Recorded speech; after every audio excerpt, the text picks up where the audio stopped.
Welcome to our Welcome to our immersion today. We delve into the chilling world of Mr. Harrigan's Phone, a movie based on a short story by Stephen King. The master of suspense, and what troubles me even before starting to analyze it is that mix of suspense, fantasy, and technology.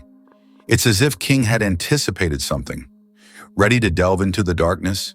Have you ever felt that your cell phone was more than just a simple device?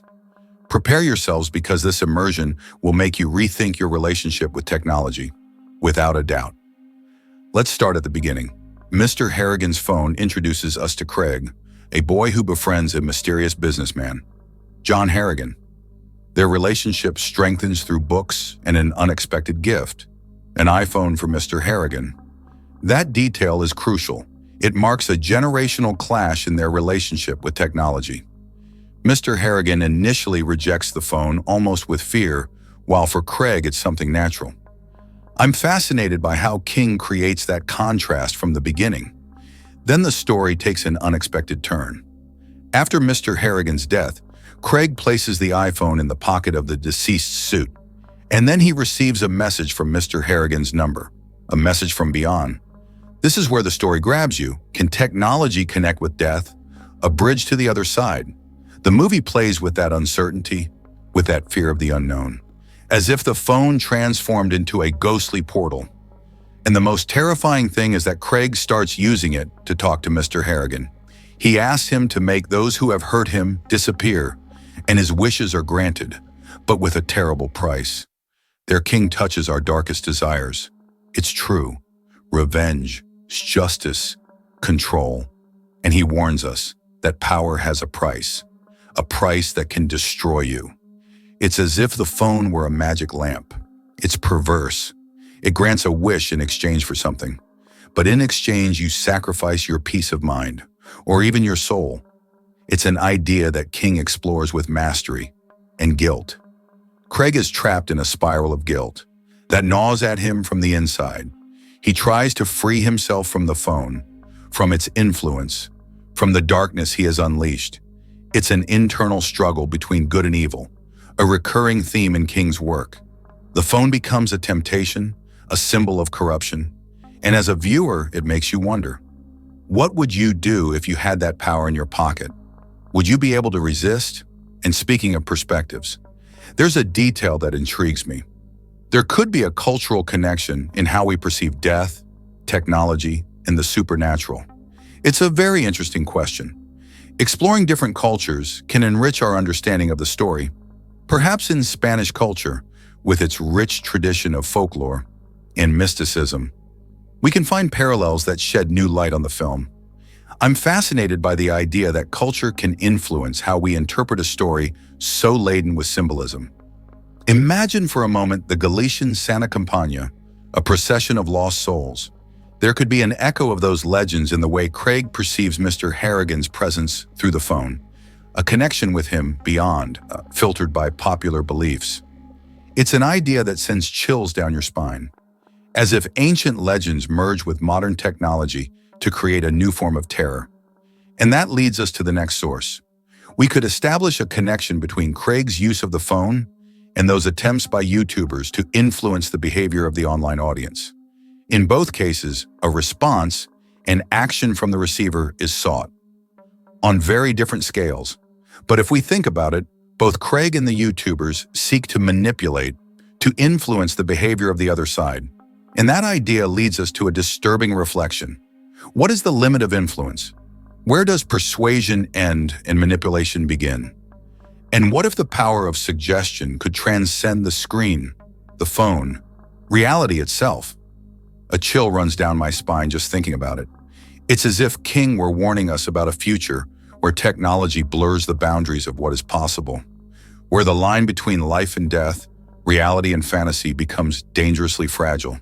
And the key question is, are we prepared to face that future, or will we be victims of our own creation? I think it's a good time to pause our immersion. In the next part, we will delve into the figure of Mr. Harrigan. Who was this man really? What were his motivations? What secrets did he hide behind his apparent coldness? A mystery to be solved. The figure of Mr. Harrigan is like an enigma wrapped in shadows. What lies behind that businessman facade? Mr. Harrigan is a complex character. We know that he is a retired businessman with a nebulous past and a distant, almost ascetic attitude. But there is something more, a depth that King hints at but does not fully reveal. Notice his relationship with Craig. Despite the age difference and their opposing personalities, a unique bond arises between them. A bond forged in literature, in confidence, in a shared silence that says more than words. It's as if Craig sees in Mr. Harrigan a father figure, a mentor to guide him in a world that both scares and fascinates him. And in turn, Mr. Harrigan, behind that shell of coldness, seems to find in Craig a genuine connection, a window to a world he has left behind, an echo of a lost innocence. But let's not forget that Mr. Harrigan also has a dark side. The film shows us his obsession with control, his thirst for revenge that manifests even after his death through the phone. Therein lies the key. Mr. Harrigan, even from beyond the grave, clings to his grudges, to his desires for justice. It's as if death couldn't break the chains of his past. There's a detail that caught my attention. A secret closet is mentioned that Mr. Harrigan never allowed Craig to enter. A forbidden space, a mystery within a mystery. It's as if King were telling us there are secrets that are best left buried. But at the same time, it sparks our curiosity. What has Mr. Harrigan hidden in that closet? What ghosts of the past did he keep under lock and key? The film reveals that the closet held a secret related to Mr. Harrigan's mother, who died long ago. A sanctuary dedicated to her memory, a space where pain mixed with nostalgia. It's a revelation that allows us to better understand the complexity of the character. Mr. Harrigan is not just a lonely and sullen old man. He is a man marked by loss, a man who seeks comfort in the past, who tries to protect Craig from a world he perceives as hostile and cruel.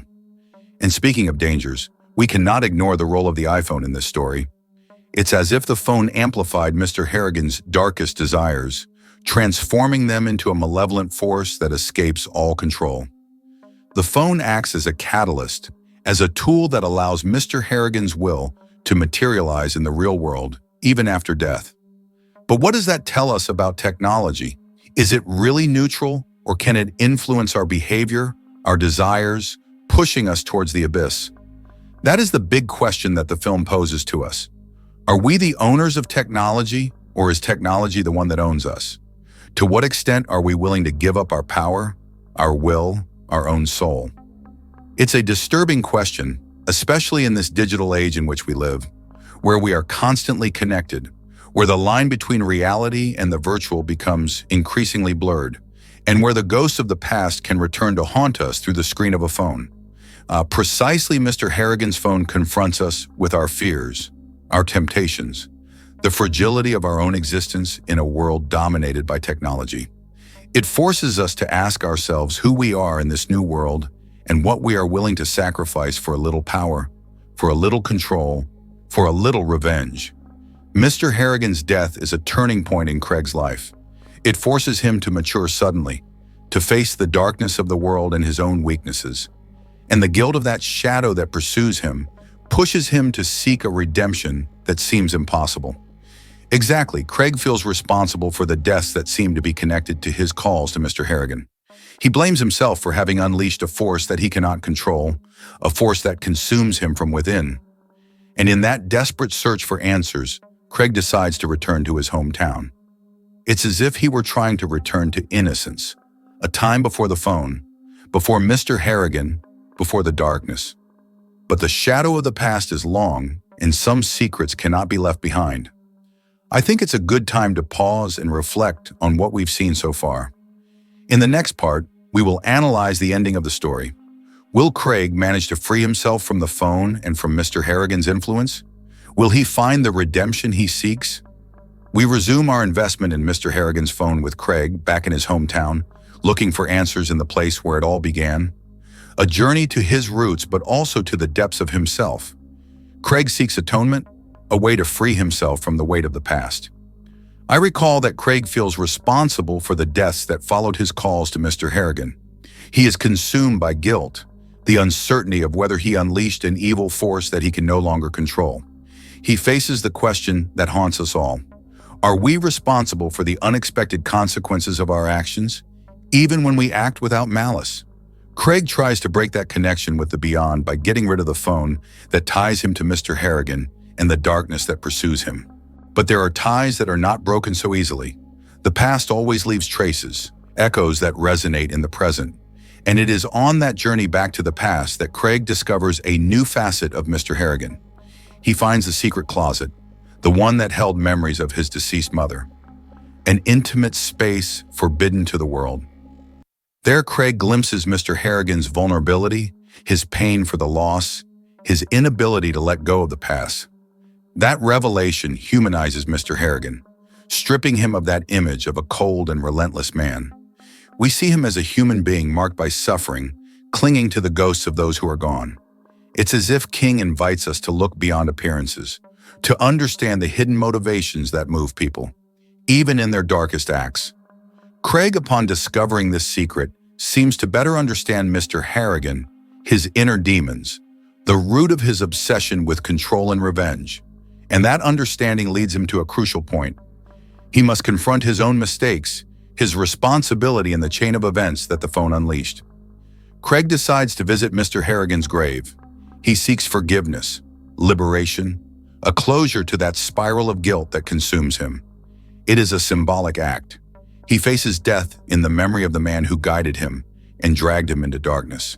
And in a gesture of definitive rupture, Craig throws the phone into the river. He renounces the power that the possibility of contacting Mr. Harrigan again gave him. But the big question persists. Is it enough to free himself from the past?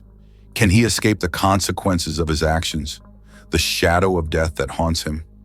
The film leaves us with that uncertainty, with the unsettling feeling that some acts have consequences that mark us forever. And it takes us back to the initial reflection on calls to action on YouTube. Craig with the phone and YouTubers with their videos seek a response, an action from the other side. But Craig crosses a line. He uses technology to influence the destiny of others, to manipulate life and death. That is King's warning. Technology in the wrong hands can become a terrible weapon, an instrument to satisfy our darkest desires. Mr. Harrigan's phone invites us to reflect on our relationship with technology, on the limits of morality, on the responsibility we have for our actions and their consequences. It reminds us that the power of technology does not reside in the device itself, but in who uses it and for what purpose. And it leaves us with an unsettling question. What would we do if we had that power in our hands? Would we be able to resist the temptation to use technology for good, to not cross the line into darkness? It is a question that each one must answer for himself. The film offers us a chilling story, a warning about the dangers that lurk in the digital age. And it reminds us that the true horror does not reside in the supernatural, but in the human being's capacity to become corrupt, to succumb to their darkest desires. Mr. Harrigan's phone is a wake-up call, an invitation to reflection in a world increasingly dominated by technology, a world where the line between life and death, reality and nightmare becomes dangerously blurred. We hope that this immersion has made you reflect on the dark side of technology and the power that resides in our decisions. Until next time, I hope you enjoyed this video. If so, it would help me a lot if you subscribed to the channel and gave it a like.